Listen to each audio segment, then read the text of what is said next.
सबसे पहले आपको एक बड़ी खबर बता देते हैं और बड़ी खबर जिस तरीके से देखिए उत्तरकाशी में जिंदगी का रेस्क्यू इस वक्त हो रहा है। निर्माणाधीन टनल में फंसे हैं 40 मजदूर। एनडीआरएफ, एसडीआरएफ के जो जवान हैं वो लगातार रेस्क्यू ऑपरेशन में जुटे हुए हैं। मुख्यमंत्री पुष्कर सिंह धामी ने भी जायजा लिया। सभी को सुरक्षित बाहर निकालना कैसे उनकी प्राथमिकता है इसकी जिक्र उन्होंने किया। मुख्यमंत्री पुष्कर धामी जिन्होंने जायजा लिया और साथ ही उन्होंने कहा कि सभी को सुरक्षित सही सलामत बाहर निकाल लिया जाए, यही सबसे पहली प्राथमिकता है। और तस्वीरें उस वक्त की आपके सामने जब खुद सीएम धामी वहां पहुंचे थे। उन्होंने रेस्क्यू ऑपरेशन में जुटे हुए अधिकारियों से, कर्मचारियों से बात की, अपडेट लिया कि आखिर ये रेस्क्यू ऑपरेशन कहां तक पहुंचा है, किस तरह की दिक्कतें हैं और कुछ दिशा निर्देश भी जरूर मुख्यमंत्री ने उन अधिकारियों को दिए होंगे। इस वक्त आपके सामने ये तस्वीरें हैं, लेकिन सबसे पहले आपको ग्राउंड जीरो पर लिए चलते हैं। दीपक रावत हमारे सहयोगी वहां पर मौजूद हैं। दीपक, कहां तक पहुंचा है, किस तरह की दिक्कतें हैं, अभी मौजूदा हालात क्या है वहां पर?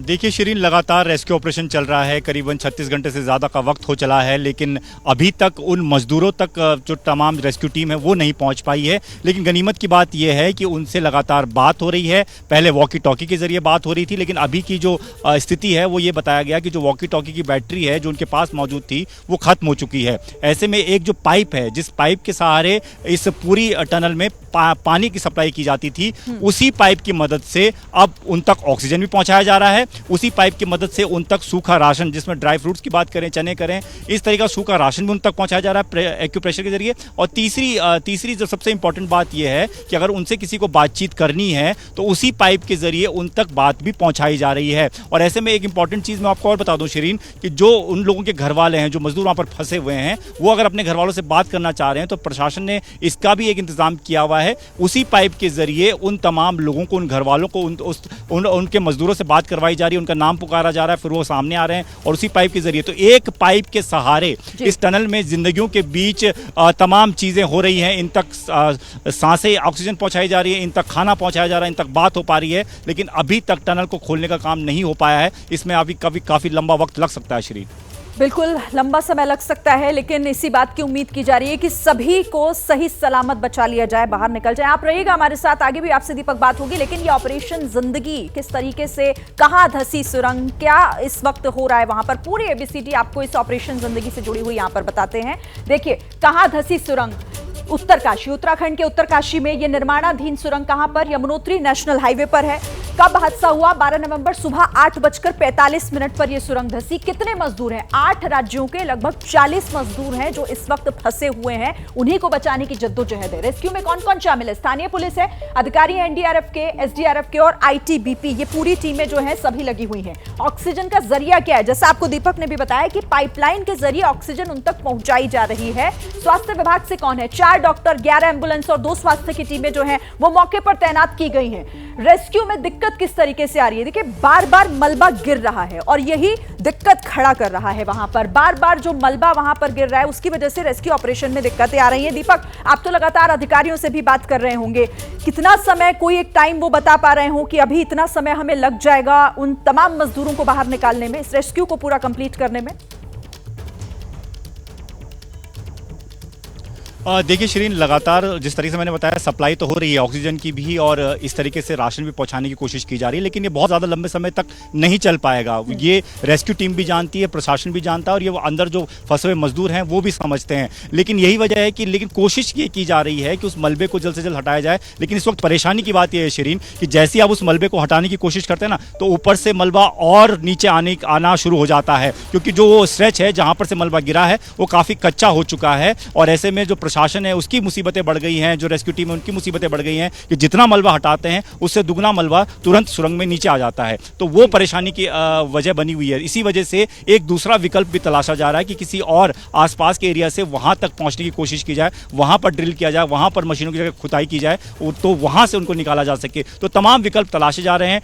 150 के आसपास रेस्क्यू टीम में 150 के आसपास लोग हैं जो इस काम में लगातार लगे हुए हैं। रात भर इस काम में लगे रहे, पूरे दिन काम में लगे रहे, लेकिन अभी तक कुछ सफलता नहीं मिल पाई है। लेकिन इतना गनीमत है कि अंदर सब सुरक्षित हैं, सब एक ही जगह पर मौजूद हैं और सबसे बातचीत हो पा रही है। ठीक है दीपक, तो देखिए दीपक जो बता रहे हैं ये एक राहत की बात है कि सभी जो 40 मजदूर हैं उनसे बातचीत हो पा रही है, उनसे एक कम्युनिकेशन जो है वो बना हुआ है, यानी वो अभी सुरक्षित हैं। उत्तराखंड के उत्तरकाशी में टनल से 40 मजदूरों को सुरक्षित निकालने की ये जो जद्दोजहद है वो युद्ध स्तर पर रेस्क्यू ऑपरेशन हो रहा है। आपको अलग अलग तस्वीरों के जरिए दिखा रहे हैं हम कि कल जब से हादसा हुआ उसके बाद मौके पर क्या कुछ हालात हैं। एनडीआरएफ, एसडीआरएफ और आईटीबीपी के जवान रेस्क्यू में जुटे हुए हैं। मशीनों से सुरंग के अंदर मलबा बाहर निकालने से जेसीबी और बड़ी बड़ी मशीनों का किस तरीके से वहां इस्तेमाल हो रहा है वो भी तस्वीरें आपको बता रही हैं। मुख्यमंत्री पुष्कर सिंह धामी खुद मौके पर पहुंचे, राहत बचाव कार्य का उन्होंने जायजा लिया, साथ ही अधिकारियों को जरूरी दिशा निर्देश भी उन्होंने दिए हैं। ये तस्वीरें देखिए किस तरीके से बड़ी बड़ी मशीनों के जरिए, क्योंकि जैसा दीपक बता रहे हैं कि कई टीमें लगी हुई हैं और इन सभी का एक ही मकसद है कि उन 40 मजदूरों को, उनकी जिंदगियों को बचा लिया जाए, जल्द से जल्द उन्हें बाहर निकाला जाए। और अभी थोड़ी देर पहले की ये तस्वीरें हैं, किस तरह से देखिए ये टनल जिसका एक हिस्सा जो है वो धंसा और उसके बाद यहाँ मुसीबत खड़ी हो गई, 40 जिंदगियों पर बनाई है। अब इसी को किसी तरह से कोशिश ये की जा रही है कि यहाँ से उन 40 मजदूरों को निकाला जाए। ऑक्सीजन हालांकि उन्हें पहुंचाई जा रही है, खाने पीने का जो सामान है, जैसा दीपक बता रहे थे कि ड्राई फ्रूट्स वगैरह उन्हें सप्लाई किए जा रहे हैं, लेकिन उन तक कैसे पहुंचा जाए, उन्हें बाहर कैसे निकाला जाए, इसमें एक बड़ी बाधा जो है वो मलबे के तौर पर, देखिए मलबा वहां से हटाकर निकाला जा रहा है ट्रकों के जरिए, क्योंकि रेस्क्यू ऑपरेशन के दौरान लगातार मलबा भी गिर रहा है और उतनी ही मुश्किलें वहां पर बढ़ जाती हैं। तो तस्वीरें हमारे सामने हैं। दीपक का एक बार फिर से रुख करते हैं। दीपक, खुद मुख्यमंत्री भी वहां पर पहुंचे, उन्होंने जरूरी दिशा निर्देश अधिकारियों को दिया है। अभी क्या कुछ वहां पर हो रहा है, किस तरीके से रेस्क्यू ऑपरेशन को वहां पर बढ़ाया गया है? और देखिए शिरीन, थोड़ी परेशानी वाली बात यह है कि कल सुबह 5 बजे के आसपास का यह हादसा है और आज दूसरा दिन भी पूरा खत्म होने को आया है और अभी तक कोई सफलता हासिल नहीं हुई है। जैसा मैंने पहले भी बताया कि जिस पाइप की मदद से सारा काम हो रहा है उस पर ज़्यादा देर तक नहीं टिक सकते हैं। ये तमाम रेस्क्यू टीम का सोचना है और उनका ये कहना है कि जल्द से जल्द उन्हें कुछ वैकल्पिक रास्ता तैयार करना होगा ताकि इनको बाहर निकाला जा सके, क्योंकि धीरे धीरे जो मजदूर अंदर हैं उनकी हिम्मत को भी बनाए रखना बहुत मुश्किल होता है और वो लोग चिंतित भी हैं। अंदर से जब आवाज़ें आ रही हैं वो मदद की गुहार भी लगा रहे हैं, वो कह रहे हैं कि जल्द से जल्द बाहर निकालिए, परेशानी बढ़ रही है। तो कोशिश लगातार की जा रही है और कोशिश का नतीजा भी जल्द निकल कर आएगा, ऐसा आश्वासन दिया जा रहा है। खुद मुख्यमंत्री जब यहाँ पर पहुंचे थे तो उस दौरान मुख्यमंत्री को भी अधिकारियों ने यही बताया कि अब तक जितनी भी उन्होंने कोशिश की उस मलबे को हटाने की, उतना ही मलबा दोबारा नीचे आ जा रहा है, वो सबसे बड़ी परेशानी है। तो वो स्थिति जो है उसको भांपने की कोशिश की जा रही है। थोड़ी देर पहले ये भी प्रशासनिक अधिकारी बता रहे थे कि उन्होंने एक दूसरी जगह पर वहाँ पर कोशिश करी कि ड्रिल किया जाए, वहाँ से घुसने की कोशिश की जाए। तो जो पूरा इलाका है, जो टनल के आसपास का इलाका है, वो काफ़ी इस तरीके के पत्थर हैं, काफ़ी हार्ड स्टोन है और ऐसा आसानी से इसमें ड्रिलिंग नहीं की जाती है, तो बहुत मुश्किल होता है। और अगर आप बहुत ज़्यादा ड्रिल करने की कोशिश करते हैं शिरीन, तो उसमें कंपन बहुत ज़्यादा होगा और कंपन ज़्यादा होगा तो जो लोग अंदर फंसे हुए हैं उनके ऊपर और ज़्यादा मलबा गिर सकता है। तो वो भी अपने आप में ध्यान रखना होगा और इन सब चीज़ों का ध्यान रखते हुए ही इस रेस्क्यू ऑपरेशन को आगे बढ़ाया जा रहा है। दीपक, मुश्किल हालात हैं और इन्हीं मुश्किल हालातों को पार करना है, इन तमाम 40 लोगों को बचाना है, यही इस रेस्क्यू ऑपरेशन का जो है वो मकसद है। जैसे ही घड़ी का काटा दोपहर 2:30 पे आए, बबीता जी का दिल सास बहू साजिश के लिए मचल जाए। और ये है इनकी बहू, पूरे दिन ऑफिस की टेंशन हो जाए गॉन जब ये करें अपना फेवरेट शो फ्री टाइम पे ऑन। इनकी तरह आप भी देखें अपना फेवरेट शो अपने टाइम पर और डाउनलोड कीजिए एबीपी लाइव ऐप अपने स्मार्ट टीवी पर।